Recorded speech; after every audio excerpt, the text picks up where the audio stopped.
अस्सलाम वालेकुम। आवाज आ रही है भाई सबको? यस सर, आवाज आ रही है। अच्छा चलो सही है। हमने लास्ट क्लास में कहाँ तक पढ़ा था, जरा बता दो बेटा कोई मुझे।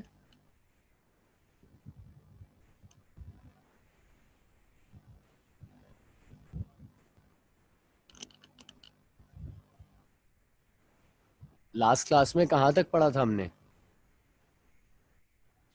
सर ग्रुप ट्रेंड्स पढ़ रहे थे। सही है। कितने पढ़ लिए थे? दो तीन हो गए थे? कितने हो गए थे? लास्ट कौन सा ग्रुप एटॉमिक है? साइजेस का हमने काफी डिटेल में डिस्कस कर लिया था और फिर वो कैटाइंस और उससे रिलेटेड आप थोड़ा सा बता रहे थे। सही है सही है। हम कैटाइंस एनाइंस के ऊपर बात कर रहे थे। सर एटॉमिक साइजेस तक पढ़ा था। बस सही है, बेहतरीन हो गया बेटा।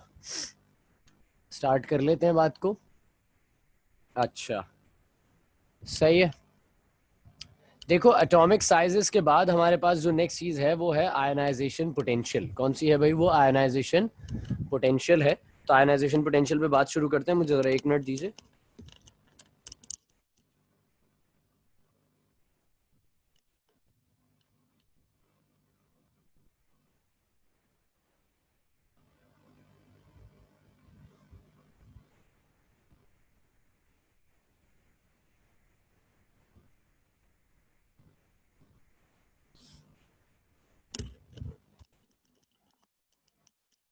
अच्छा भाई चलो स्टार्ट कर लेते हैं। हम बात करेंगे आज सबसे पहले आयनाइजेशन पोटेंशियल्स के ऊपर।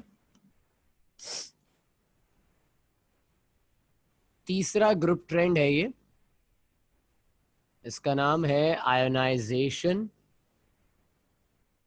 पोटेंशियल। सही है।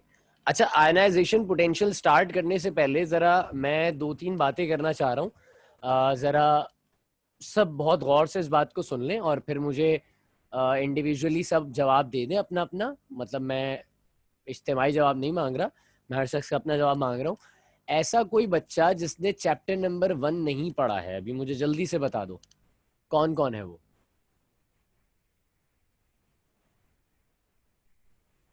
सर मैंने। सही है। उरूज फातिमा ने चैप्टर नंबर 1 नहीं पढ़ा। और एक सर और? मैंने। अच्छा अच्छा सही है सही है। 2-3 होगा ये। सही है। एक ने हैंड रेस किया हुआ है, राना नस। अच्छा अच्छा अच्छा सही है सही है। वो फिर शायद किसी और का नाम लिंक कर रहा था। अच्छा, तो चैप्टर नंबर 2 का पहले मैं थोड़ा सा जरा बता दूं, फिर उसके बाद हम चैप्टर नंबर 1 की बात को भी कर लेते हैं। चैप्टर 2 में जो है हमारे पास चैप्टर 2 के जितने लेक्चर्स हैं वो सारे आप लोगों की क्लासरूम के ऊपर अपलोड हो चुके हैं। तो क्लासरूम से अगर किसी का कोई चैप्टर नंबर 2 का टॉपिक रिमेनिंग रह गया था जिसने नहीं पढ़ा है, तो चैप्टर 2 के तो सारे टॉपिक्स आपके पास हैं, आप वहां से चैप्टर 2 के टॉपिक्स को देख लेना। यहाँ तक बात सबको क्लियर है? अब बात जहां तक रही चैप्टर नंबर 1 की, सर चैप्टर नंबर 1 के टॉपिक्स हमारे कुछ रह गए हैं। जिन्होंने चैप्टर नंबर 1 नहीं पढ़ा तो उनसे मेरी बहुत शदीद माजरत है बेटा।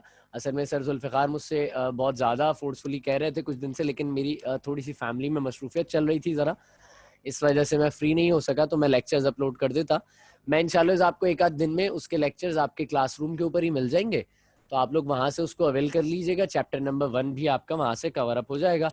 अगर उसके बाद किसी का कोई मामला बचता है कि यार चैप्टर नंबर 1 हमारा नहीं हुआ हुआ, तो फिर वो शख्स मुझे बता दे, ताकि मैं चैप्टर नंबर 1 जो है वो अगर किसी का कोई परेशानी वाली बात है, कोई ऐसी चीज़ है जो समझ में नहीं आती, तो फिर मैं इंशाल्लाह चैप्टर नंबर 1 आप लोगों को समझा भी दूंगा, जिसका जो मसला आएगा उस हिसाब से। सही है भाई?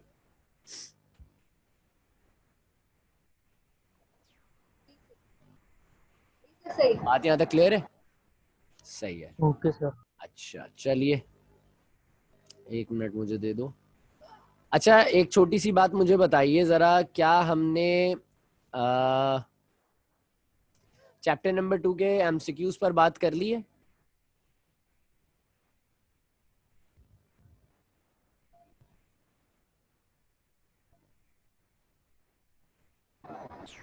नो सर, आपने बोला था करेंगे हम लास्ट क्लास में। सही है, लास्ट क्लास में हमें करनी थी, हम उस पर बात कर लेते हैं। अच्छा चलो सही है।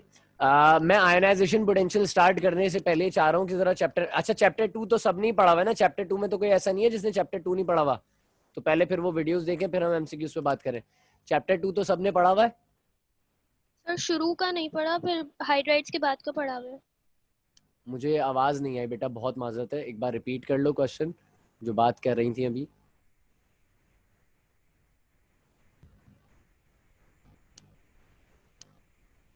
कोई कुछ कह रहा था ना अभी, वो रिपीट कर दो, मुझे आवाज नहीं आई थी।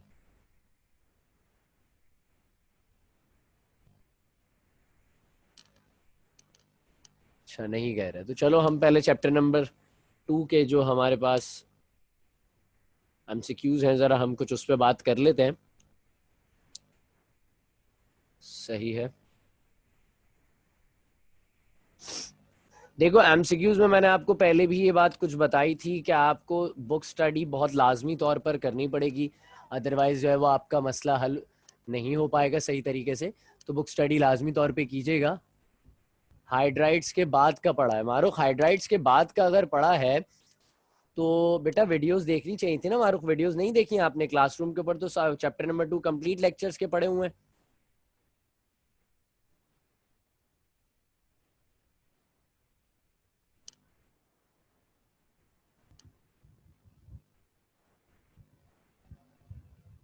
अच्छा सही है, लेक्चर्स देखें तो इट्स गुड, कोई ऐसे इशू वाली बात नहीं है। अच्छा चलो कुछ हम बुनियादी बातें कर रहे हैं, जरा सब बहुत फोकस के साथ इन सारी चीजों को सुनते जाइएगा। मैं फिर आप लोगों से भी क्वेश्चंस करूंगा इसके बारे में। सबसे पहले हम बात कर रहे हैं, एक एमसीक्यूज है, कहा जा रहा है the crystalline solids that contains water molecules in their crystals are called dash. दोबारा रिपीट कर रहा हूं क्वेश्चन में, the crystalline solids that contains water molecules in their crystals are called dash। ये सवाल है कस्मा जमीर से। कस्मा भैया सर इस चैप्टर का इसी चैप्टर का क्वेश्चन है। मैं ऑप्शंस दे रहा हूं तो मैं ऑप्शन से बहुत आसानी रहेगी। हाइड्रेट्स, हाइड्राइड्स, हाइड्रोलाइज्ड या इलेक्ट्रोलाइट्स। ये बहुत बुनियादी क्वेश्चन है सर। हाइड्रेट्स, हाइड्रेट्स देखो बिल्कुल सही जवाब है हाइड्रेट्स। अब इसके अंदर बात क्या, देखो वाटर मॉलिक्यूल्स, वाटर को कहते हैं हाइड्रा या हाइड्रो का लफ्ज दिया जाता है वाटर के लिए ना, या एक्वो या एक्वा का लफ्ज दिया जाता है वाटर के लिए। अगर वाटर किसी सॉलिड क्रिस्टलाइन फॉर्म में, जैसे मिसाल के तौर पर मैं आपको बताऊं, आपने अपने घर में देखी होगी फिटकरी, देखी है सबने? Yes sir. फिटकरी देखी है ना, तो फिटकरी को जब आप अगर चूल्हे पर रखकर या किसी गर्म तवे पर रखकर उसे रख दें तो आप देखते हैं उसके अंदर से वाटर मॉलिक्यूल्स निकलने लगते हैं। फिटकरी है क्या नॉर्मल एलम, जो कॉमन एलम जिसे हम कहते हैं पोटैश एलम, उसके अंदर 24 H2O के मॉलिक्यूल्स जुड़े हुए होते हैं, तो वो वाटर मॉलिक्यूल सेपरेट होने लगते हैं। इसी तरह से कॉपर सल्फेट आप सबने देखा होगा ब्लू कलर का होता है, ऐसी होता है? जी सर। कॉपर सल्फेट आपने अपने 9th के प्रैक्टिकल नंबर 11 के अंदर देखा होगा इलेक्ट्रोलाइट्स में, वहां पर वो ब्लू कलर का होता है और डिफरेंट केमिकल प्रॉपर्टीज को भी आपने जो है वो जस्टिफाई करने के लिए गैसेस की देखा होगा। वो उसूली तौर पे व्हाइट कलर का होता है, लेकिन उसके अंदर वाटर मॉलिक्यूल्स के एडिशन की वजह से वो ब्लू कलर उसका आ जाता है। तो अब ये जो वाटर मॉलिक्यूल्स इस तरह से क्रिस्टलाइन सब्सटेंसेस के साथ ऐड हो जाते हैं ना बेटा, उन्हें नाम दिया जाता है हाइड्रेट्स का। क्या नाम दिया जाता है? हाइड्रेट्स का। बात यहां तक सबको समझ में आती है? जी सर। कह रहे हैं वाटर गैस इज प्रोड्यूस्ड। अच्छा ये क्वेश्चन मैं कर रहा हूं राना अनस तुमसे। Water gas is produced by passing steam over red hot coke at dash, यानी कि टेम्परेचर बताना है 800 degree centigrade, 900 degree centigrade, 600 degree centigrade या 1000 डिग्री सेंटीग्रेड। अनस माइक खोल लो भाई। Sir 800 degree centigrade? नहीं नहीं सर सॉरी, 1000। 1000 डिग्री सेंटीग्रेड है। टेम्परेचर्स को जरा जहन में रखा करो हमेशा, क्योंकि ये बड़ी अहमियत के हामिल होते हैं। कह रहे हैं hydride ion and helium atom have the same क्या चीज, number of protons, number of electrons number of neutrons या वैलेंसी? ये सवाल मैं कर रहा हूं अलीशा फातिमा से। अलीशा, एक बार फिर से रिपीट कर रहा रिपीट हूं मैं, कर क्वेश्चन देंगे। सुनो। हाइड्राइड आइन एक तरफ है, हाइड्राइड आइन, and the second thing is helium atom, not the helium आइन, हीलियम एटम।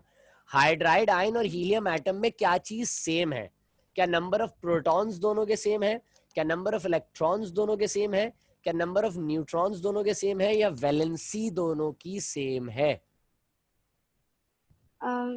Sir valency. क्या चीज सेम है? वैलेंसी। और इलेक्ट्रॉन्स क्या होगा फिर?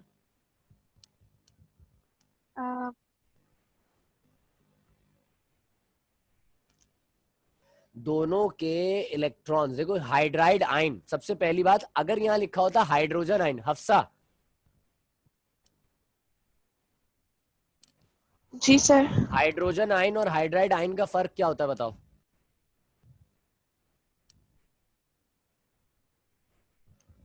सर हाइड्रोजन में सर इलेक्ट्रॉन वो हाइड्रोजन मतलब कि वो दे देता है, और हाइड्राइड में वो इलेक्ट्रॉन एक्सेप्ट करके उस पे माइनस चार्ज आ जाता है। That's good.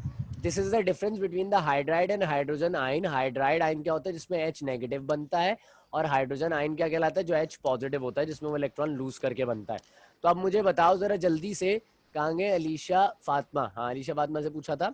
Alisha Fatima, hydride और हीलियम का जो एटम है, हीलियम की जो आपके पास हीलियम में इलेक्ट्रॉन्स की तादाद है वो 2 होती है। तो अब मुझे बताओ कि नंबर ऑफ प्रोटॉन सेम है, नंबर ऑफ इलेक्ट्रॉन्स की तादाद सेम है, नंबर ऑफ न्यूट्रॉन्स की तादाद सेम है, या वैलेंसी सेम है?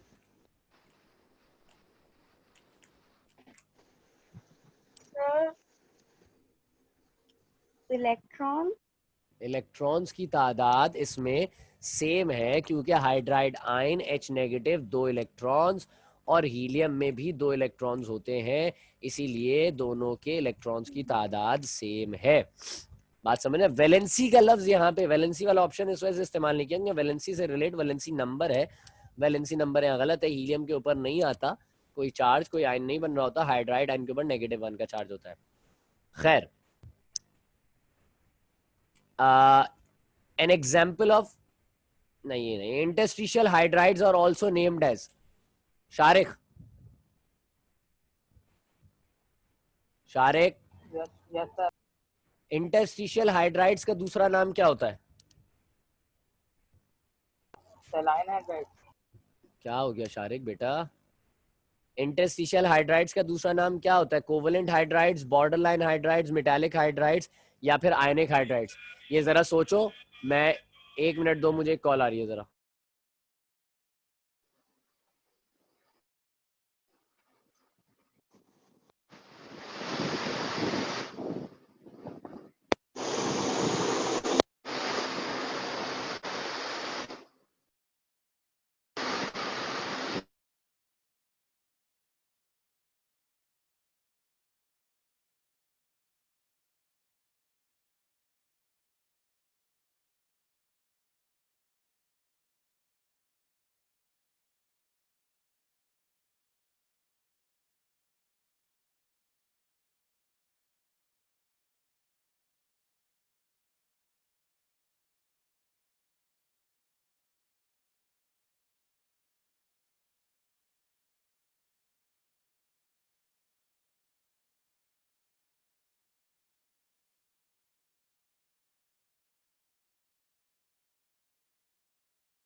अच्छा माजिद बेटा एक कॉल आ गई थी उसकी वजह से थोड़ा सा, हाँ मैं कहाँ पे थे हम बात कर रहे थे कि इंटरस्टिशियल हाइड्राइड्स, जल्दी से बता दो, जिसको नाम पता है कोई बता दो, ये ओपन है सबके लिए। Metallic metallic hydrides. Metallic metal hydrides. That's good, metallic metallic hydrides that's good. Shariq अब तुम ख्याल रखना इस चीज का, metallic hydrides are known as the interstitial hydrides. Interstices वही जो एटम्स के दरमियान खाली जगहें होती हैं। कह रहे हैं the binary compounds of hydrogen and transition metals, the binary compounds of hydrogen and transition metals are called dash. ये भी ओपन है सबके लिए, बताओ। हाइड्रोजन और ट्रांजिशन मेटल्स के जो हाइड्राइड्स होते हैं वो कौन से होते हैं? कौन से हाइड्राइड्स होते हैं? Again metallic hydrides होगा. मेटालिक। और किसी को जवाब देने, कोई और कुछ नया आंसर बताना चाहेगा कोई? पॉलीमेरिक है इसके अंदर, कोवलेंट है इसके अंदर, और आयनिक है इसके अंदर, और मेटालिक है इसके अंदर।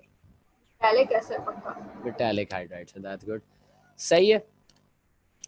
अच्छा कह रहे हैं नाइट्रोजन डाइऑक्साइड, ये क्योंकि मैं बता चुका हूं आप लोगों को, सबको मैंने एक बताई थी एक क्लास में ये बात, इसलिए बात पूछ भी रहा हूँ। नाइट्रोजन N2 जो गैस है, nitrogen gas liquefies at this temperature. Nitrogen gas कौन से टेम्परेचर पे लिक्विफाइज होती है? -273, -200, -196 और -118। इसका जवाब सना फातिमा दे दो जल्दी से। Sana Fatima. Yes sir, options repeat कीजिएगा। मैंने कहा -273, -200, -196 और -183, ओ -118। -196। -196, दैट्स गुड, ये याद रखना। -196 जो होता है वो नाइट्रोजन डाइऑक्साइड का लिक्विफाइंग पॉइंट होता है। बात यहां तक सबको क्लियर है? अच्छा एक हाइड्राइड और एक क्वेश्चन, एक एमसीक्यूज और पूछ रहा हूँ मैं आपसे, और वो है मारुख से। मारुख, जो हाइड्रोजन के 3 आइसोटोप्स होते हैं उन तीनों में से रेडियो एक्टिव आइसोटोप कौन सा वाला होता है मारुख?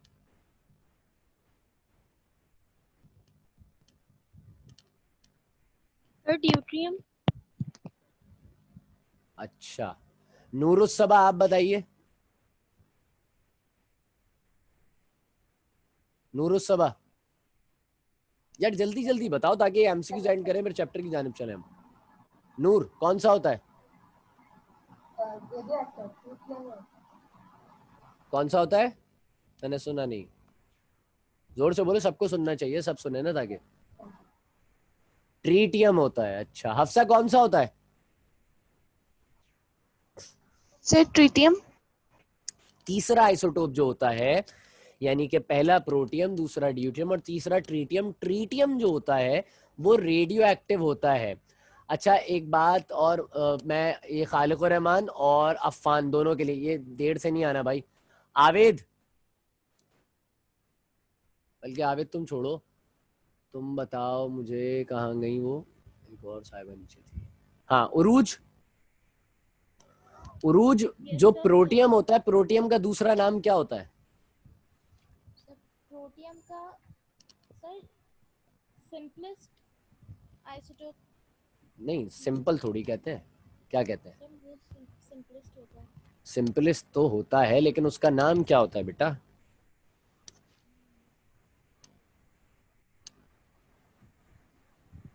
पता ही नहीं है यहाँ पे। शाफेन तुम बताओ, शाफेन। शाफेन यार, एक तो तुम लोग ये फौरन फौरन माइक नहीं खोलते ना, बड़ा गुस्सा आता है मुझे इस बात पे। हाँ ऑर्डिनरी, दैट्स गुड। किसने जवाब दिया? ये शिजरा ने जवाब दिया। अच्छा माइक नहीं है शाफेन, चलो सही है। ऑर्डिनरी हाइड्रोजन सही है शाफेन, तुम्हारा भी था पहला वाला हाइड्रोजन ही, उसका नाम प्रोटियम है। प्रोटियम को कहते हैं ऑर्डिनरी हाइड्रोजन। जमीरा जो ड्यूट्रियम होता है, ड्यूट्रियम का क्या नाम होता है? Sir heavy hydrogen. Heavy hydrogen कहते हैं, दैट्स गुड। अच्छा सही है। जो हाइड्रोजन और कार्बन मोनोऑक्साइड गैस का मिक्सचर होता है, खालिक और रहमान, माइक खोल लो भाई जल्दी से। खालिक,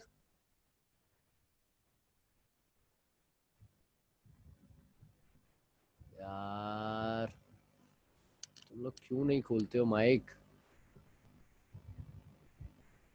हाँ खालिक तुम चलो मैसेज ही करो, मुझे बताओ जो हमारे पास क्या पूछा था मैं भूल गया यार, देखो एकदम से। हाँ, कार्बन मोनोऑक्साइड और हाइड्रोजन गैस का जो मिक्सचर होता है, इस मिक्सचर को क्या नाम दिया जाता है? जल्दी बताओ। वाटर गैस यार, हफ्सा मतलब गलत बात है ये। खालिक बताओ क्या कहते हैं इसको? वो पहले ही एक दो जवाब आ चुके हैं माशाल्लाह से, चलो प्राइवेटली है। एक और आ गया, अच्छी बात है, दैट्स गुड, सबको पता है। खालिक बेटा बोलो ना, वाटर गैस कहते हैं कार्बन मोनोऑक्साइड गैस और हाइड्रोजन गैस का जो मिक्सचर होता है, that mixture is known as a water gas. कोई मुझे कार्बन मोनोऑक्साइड गैस और हाइड्रोजन गैस के सेपरेशन के मेथड का नाम बता दे जरा। Cooling method and oxidation method. That's good, that's good. हमारे पास एक मेथड होता है जिसके अंदर हम लिक्विफिकेशन कहते हैं, बेसिकली उसे लिक्विफिकेशन मेथड होता है, और एक ऑक्सीडेशन मेथड होता है। इन दो मेथड्स के जरिए से हम हाइड्रोजन को सेपरेट कर लेते हैं, किससे? वाटर गैस में से। अच्छा, हाइड्राइड्स जो होते हैं, एक हाइड्राइड्स होते हैं जिन्हें कहा जाता है ट्रू हाइड्राइड्स। कौन से वाले हाइड्राइड्स होते हैं ये? जिसको भी आता है जवाब जल्दी से बताओ, बस एक आध और क्वेश्चन रहेगा फिर हम स्टार्ट करेंगे। Ionic sir hydride, saline hydride. saline, Ionic hydrides are known as the true hydrides, which are also known as the saline. That's good. अच्छा, मुझे एक बात बताओ, मुझे कोई भी शख्स यहाँ पे इस वक्त कोई जरा दो डिफरेंसेस बता दे ग्रुप नंबर 7 के हाइड्रोजन के साथ। कोई भी, जिसने पहले माइक खोल लिया मैं उसका नाम कॉल कर लूंगा, फिर वो बता दे। ग्रुप नंबर 7 के साथ हाइड्रोजन के दो डिफरेंसेस चाहिए मुझे। कोई भी नहीं है, किसी को भी नहीं आते?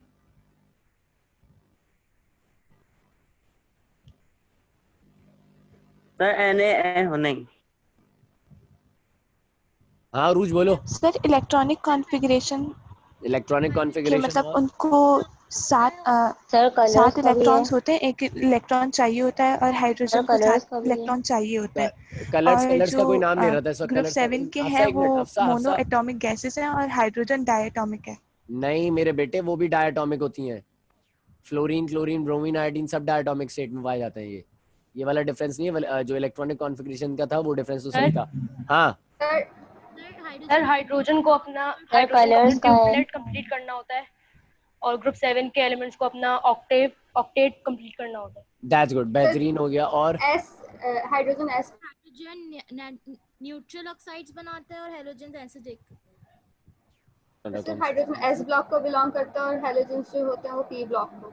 बेहतरीन हो गया। ये न्यूट्रल और एसिडिक ऑक्साइड्स वाला कोई सीन उसमें हम कंसिडर नहीं कर सकते, क्योंकि ऑक्साइड्स नहीं होते बेसिकली ग्रुप नंबर 7 के। और कोई डिफरेंस? माशाल्लाह अच्छे खासे डिफरेंसेस बताए तुम लोगों ने, इट्स गुड। सर हाइड्रोजन का आयन पॉजिटिव होते हैं और हाइड्रोजन का आयन नेगेटिव होते हैं। ये भी सही है, अच्छी बात है। लेकिन हाइड्रोजन ये सिमिलैरिटी में था कि हाइड्रोजन नेगेटिव आयन भी बनाता है, क्योंकि हाइड्राइड्स ही पढ़े हमने अभी। अच्छा, ग्रुप नंबर 4 के साथ सिमिलैरिटीज बता दे कोई मुझे जरा।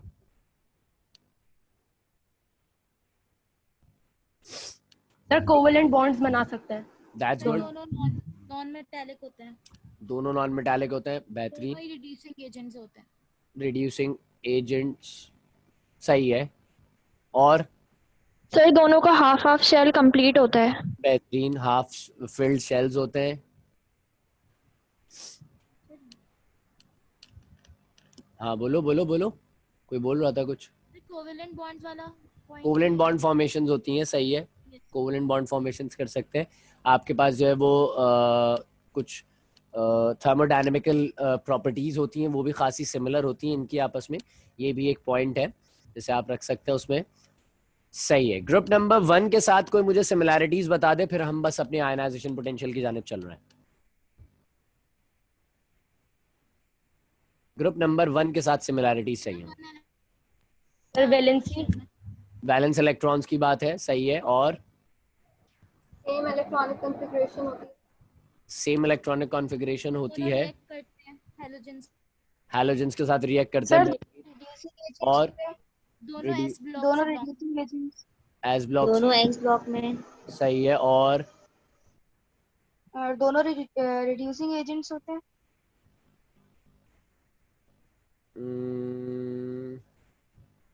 नहीं, दोनों रिड्यूसिंग एजेंट पॉजिटिव खासे नहीं वाला कह सकते, होते हैं लेकिन दोनों क्या पॉजिटिव वन शो करते हैं। दैट्स गुड, अच्छी बात है, अच्छी बात है, जबरदस्त।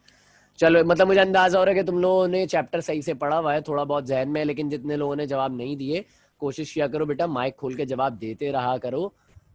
ये कुछ आए हुए थे, मोनोवेलेंट ब्लॉक, इलेक्ट्रॉन एफिनिटी कम होती है, 7 इलेक्ट्रॉन्स नीडेड, सही है। H is colourless gas, halogens are colourful gases, they have 7 electrons वाला hydrogen have 1 valency, colour saline water, सही है, अच्छी बात है। मुझे कुछ यहाँ पे चैट के अंदर भी मैसेज आए हुए और कुछ तुम लोगों ने जवाब भी दिए, इट्स गुड। अच्छा, हम बात स्टार्ट करते हैं अपनी आयनाइजेशन पोटेंशियल थे। तो सबसे पहले हमें ये समझना पड़ेगा that what is the ionization potential. किसे कहते हैं ionization potential, that what does this thing means. देखो होता क्या है कि एक एटम है, उस एटम के लास्ट शेल में एक इलेक्ट्रॉन मौजूद है। हमने अपने पास, मैं लेके चलूं आपको पुरानी क्लासेस के अंदर, आपने ये चीज पढ़ी होगी, मैं उसका थोड़ा सा रेफरेंस दे रहा हूं, मैं ये नहीं कह रहा कि बिल्कुल वहीं से आप सब कुछ पढ़कर आए थे। आपने नील बोर्ड्स एटॉमिक मॉडल पढ़ा था फर्स्ट ईयर के अंदर, ऐसा है या नहीं है, गलत कह रहा हूं मैं? पढ़ा था ना? पढ़ा था सर। सही है। नील बोर्ड्स एटॉमिक मॉडल के अंदर आपने बहुत एक्सपेंडेड रेंज के अंदर फर्स्ट ईयर केमिस्ट्री में पढ़ा था, लेकिन नील बोर्ड्स एटॉमिक मॉडल के अंदर कहते हैं कि जैसी इलेक्ट्रॉन को एनर्जी सप्लाई की जाती है, इट विल मूव अपवर्ड। ऐसी होता है या गलत कह रहा हूं मैं? इलेक्ट्रॉन हायर एनर्जी लेवल तो में वो चले जाते हायर एनर्जी लेवल में जाता है, लेकिन ये इलेक्ट्रॉन जो कि है ही वैलेंस शेल में, जो कि है ही लास्ट शेल में, अगर मैं इसे एनर्जी दूं, इसे एनर्जी सप्लाई करूं, तो ये कहां जाएगा? क्या ये अपर किसी शेल में जाएगा? क्योंकि ऊपर तो कोई शेल है ही नहीं, ये इलेक्ट्रॉन कहां जाएगा? सर एटम से निकल जाएगा। ये एटम से बाहर निकल जाएगा। और ऐसा क्यों होता है कि जब हम किसी इलेक्ट्रॉन को एनर्जी सप्लाई करते हैं तो वो अपर शेल में जाता है? कोई मुझे इसका रीजन बताएगा कि ऐसा क्यों होता है, क्या वजूहात है इस चीज के पीछे? शेल जो होता है उससे एनर्जी ज्यादा होती है, नहीं, तो जब हम एनर्जी सप्लाई करते हैं तो वो अपर शेल में जाता है, और जब लूज करता है तो वो लोअर शेल में आता है। यही तो पूछ रहा हूँ, क्यों जाता है, क्यों जाता है? मतलब प्लैंक्स क्वांटम। सर वो ग्राउंड स्टेट से एक्साइटेड स्टेट में चले जाता है। और कोई रीजन? और कोई रीजन किसी के जहन में? नहीं, कोई रीजन नहीं है। ये बात मतलब ये पढ़ा था कि उसको हाइपर इलेक्ट्रॉन हाइपर हो जाता है, इसलिए कि वो जंप कर जाता है नेक्स्ट एनर्जी लेवल में। वो एक्साइटेड स्टेट और ग्राउंड स्टेट वाला मामला है। मैं इनसाइड थोड़ी सी छोटी सी एक बात समझाता हूँ। देखो, मेरे पास आज 1 लाख रुपए, मैं कितने खर्च कर सकता हूँ मैक्सिमम? 1 लाख रुपए खर्च कर सकता हूँ मैं। कल मुझे 10 लाख रुपए मिलना शुरू हो जाए, मैं मैक्सिमम कितने खर्च करना शुरू कर दूंगा? 10 लाख रुपए। रेंज बढ़ती जा रही है, तो अगर आज मेरे पास 1 लाख रुपए और मैं एक ऐसे घर में रह रहा हूँ जिसका रेंट जो है वो 22,000 रुपए है, तो जब मेरे पास 10 लाख रुपए आएंगे, क्या मैं 22,000 वाले रेंट के घर में रहूंगा? व्हाट डू यू थिंक, क्या होगा? 22,000 वाले में रहूंगा या फिर घर चेंज करके बड़ा घर ले लूंगा? घर चेंज करेंगे। जैसे जैसे रेंज बढ़ती जाती है, जैसे जैसे पैसा आता जाता है, पैसा is just a form of energy है, जैसे जैसे पैसा आता जा रहा है हम ऊपर की जानिब जाते जा रहे हैं, पैसा कम होता जाएगा, हम नीचे की जानिब उतरना शुरू हो जाएंगे। अब देखो कहानी क्या है, इलेक्ट्रॉन जिन शेल्स में रहता है, इन तमाम शेल्स की एनर्जी की कुछ रिक्वायरमेंट्स होती हैं, हर शेल की एनर्जी की कुछ रिक्वायरमेंट होती है। इलेक्ट्रॉन उस शेल में उसी वक्त तक रह सकता है जब तक उसकी एनर्जी उस शेल के मुताबिक है। जैसे उसकी एनर्जी शेल से एक्सीड कर जाती है, वो जब तक शेल के अंदर है, शेल के मुताबिक एनर्जी है, ग्राउंड स्टेट में है। जो बात अभी कसमा ने कही थी और इसके बाद एक और किसी ने भी कही, वो इलेक्ट्रॉन ग्राउंड स्टेट में था जब तक वो अपने शेल के मुताबिक की एनर्जी थी। जैसी एनर्जी ज्यादा हुई, बहुत ज्यादा पैसा आ गया, एक्साइटेड स्टेट हो गई, वो इलेक्ट्रॉन उस शेल से निकलकर अपर शेल की तरफ जाने लगता है। बात समझ में आ रही है आपको? तो यहाँ पर हमने जब इसे एनर्जी सप्लाई की तो ये यहाँ से निकलने के बाद ग्राउंड स्टेट से एक्साइटेड स्टेट में गया, और फिर एक्साइटेड स्टेट में आने के बाद ये यहाँ से रिलीज हो गया और इलेक्ट्रॉन निकल गया एटम से बाहर। तो ये जो पर्टिकुलर अमाउंट ऑफ एनर्जी मैंने इस वक्त इसे सप्लाई की थी, ये अमाउंट ऑफ एनर्जी कहलाती है आयोनाइजेशन पोटेंशियल या फिर आयोनाइजेशन एनर्जी कहलाती है। बात यहाँ तक सबको क्लियर है?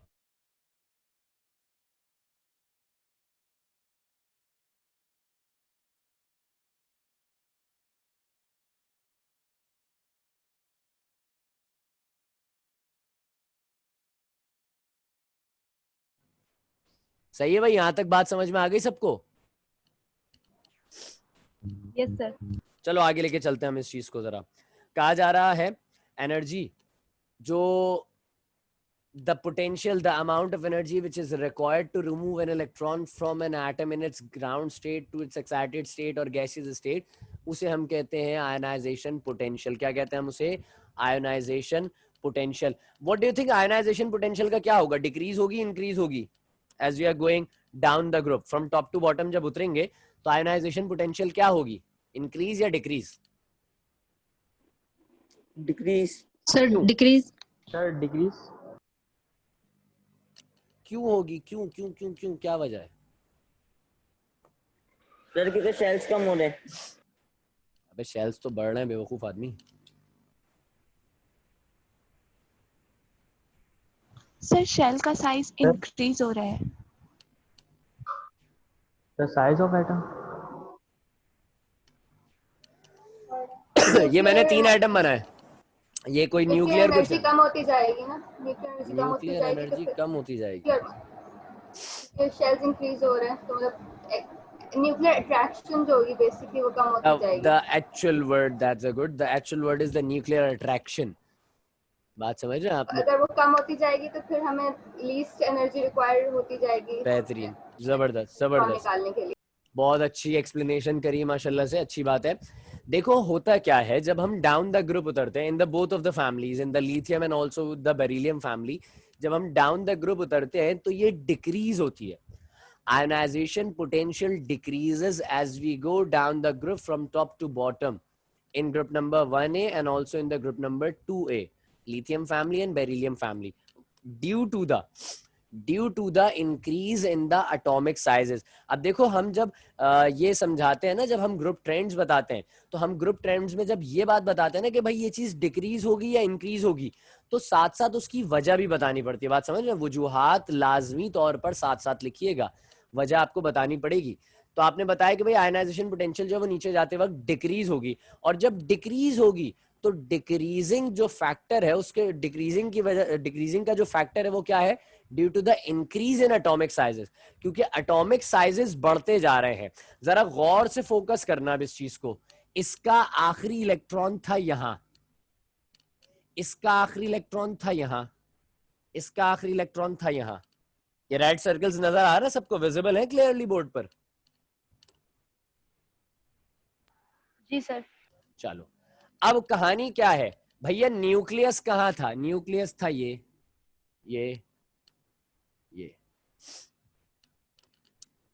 ये इसे खींच रहे हैं, ये इसे खींच रहे हैं, और ये इसे खींच रहे हैं। जैसे जैसे हम नीचे उतरते जा रहे हैं ये सबसे करीब है। मैग्नेट, एक मैग्नेट दूसरे मैग्नेट के बिल्कुल बराबर में रखा हुआ है, अट्रैक्शन बहुत ज्यादा है। एक मैग्नेट थोड़े से दूर रख दिया ले जाकर दूसरे मैग्नेट के, अट्रैक्शन थोड़ी कम हुई, और दूर रह गए, अट्रैक्शन और ज्यादा कम होती गई। तो जैसे जैसे एटम का साइज बढ़ता जाएगा, क्योंकि नंबर ऑफ शेल्स ऐड होते जा रहे हैं, इलेक्ट्रॉन्स बढ़ते जा रहे हैं, उन इलेक्ट्रॉन्स के बढ़ने की वजह से जैसे जैसे शेल्स आपके बढ़ते जा रहे हैं एटम का साइज बढ़ता जा रहा है। इसी वजह से जो न्यूक्लियर चार्ज की यानी कि न्यूक्लियस की जो अट्रैक्शन है विद द वैलेंस इलेक्ट्रॉन वो आहिस्ता आहिस्ता कम होती जा रही है। बात समझ रहे हैं आप मेरी? बात यहां तक सबको क्लियर होती है भाई? जी सर। देखो एक छोटी सी मिसाल से मैं बात समझाऊं। मिसाल ऐसी है, गोली लगने से इंसान मर सकता है ना या नहीं मरता? मर सकता है। मैं कहता हूं कि एक गन की रेंज है कि यहां खड़े होके अगर इतने डिस्टेंस में किसी को भी मारा जाए यहां तक, तो वो इंसान मर जाएगा। लेकिन अगर मैं खड़ा ही यहां पर हूं, सामने वाला जितनी गोलियां चला ले, मैं मरूंगा या नहीं? क्या होगा बताओ, मैं मर जाऊंगा या नहीं मरूंगा?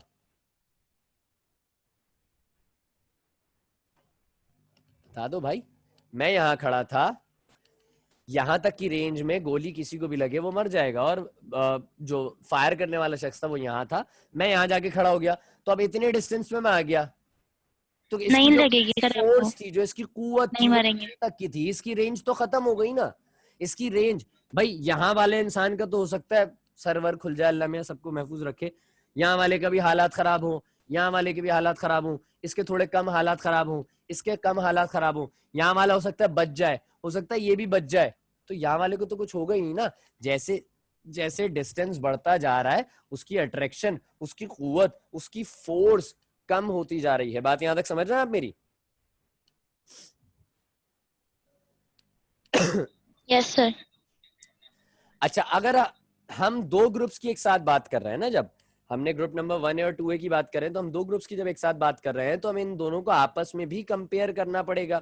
अब मुझे बताओ, अगर कंपैरिजन के अंदर मैं देखूं बेरिलियम फैमिली और lithium family, what do you think, किसकी आयनाइजेशन पोटेंशियल ज्यादा है?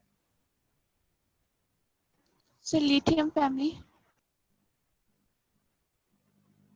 क्यों? Beryllium family. बेरिलियम हमने फैमिली। हमने तो ये बेरिलियम देखा है फैमिली। कि बेरिलियम फैमिली के जो एटम्स होते हैं वो छोटे होते हैं as compare to the lithium family. Sir हमने तो फिर ये वही देखा, बात, अट्रैक्शन ज्यादा है तो फिर that's the thing, यहाँ पे सर जिसका attraction न्यूक्लियर चार्ज ज्यादा है उसको जितनी ही ज्यादा आयनाइजेशन पोटेंशियल चाहिए होगी। नहीं, न्यूक्लियर चार्ज ज्यादा होने की बात नहीं कर रहा हूँ मैं, यहाँ पर बात कर रहा हूँ एटॉमिक साइजेस पर। न्यूक्लियर चार्ज वाले हम फैक्टर को इस वक्त कंसिडर नहीं कर रहे हैं, हम एटॉमिक साइजेस को कंसिडर कर रहे हैं। तो एटॉमिक साइजेस के हिसाब से देखो ना, इसका भी पहला एटम, इसका भी पहला एटम, इसका भी दूसरा एटम, इसका भी दूसरा एटम, इसका भी तीसरा, इसका भी तीसरा। यहाँ पर अट्रैक्शन ये रही, ये रही, ये रही। इनमें ज्यादा, इनकी आयनाइजेशन पोटेंशियल ज्यादा होगी बेरिलियम फैमिली की या लिथियम फैमिली की, किसकी ज्यादा होगी? देखो एक फैक्टर तो डन है, जब आप डाउन द ग्रुप उतरेंगे तो आयनाइजेशन पोटेंशियल जो है वो आपकी कम होगी, ये तो कांस्टेंट है। As we go down the group from top to bottom, the ionization potential of elements decreases due to the increase in the atomic sizes, due to the increase in the atomic sizes, atomic size बढ़े जैसे ionization potential कम हो रही है। But if we compare both of the families, beryllium family and lithium family, the beryllium family has higher ionization potential. The beryllium family has higher ionization potentials as compared to the lithium family because they have the smaller atomic sizes as compared to the lithium family. बात समझ में आती है?